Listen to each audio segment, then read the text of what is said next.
আমার বাচ্চাকে মানুষের মতো মানুষ করতে চাই। এতে যদি তোমাদের কোনো আপত্তি থাকে আমি এই বাড়ি থেকে চলে যাচ্ছি।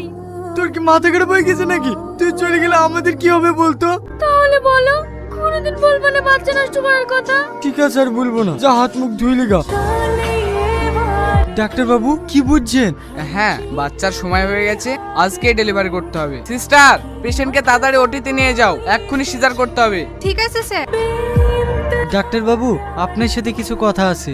হ্যাঁ বলুন। ডাক্তার বাবু, আমার বোনের পেটে যে বাচ্চাটা আছে ওটা অবৈধ বাচ্চা। আপনি যা করি হোক ওই বাচ্চাটাকে সরাতেই হবে। এটা কিভাবে সম্ভব? না না, এটা আমি করতে পারবো না। আমি আপনার পা ধরে বলছি, আপনি যে কোনো একটা ব্যবস্থা করেন, না হলে আমার বোনকে সারা জীবন কুমারী হয়ে থাকতে হবে। ঠিক আছে, আপনি ওঠেন। একটা রাস্তা আছে।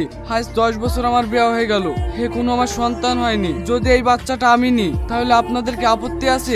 না না, আপনি তো আমাদের বাঁচালেন।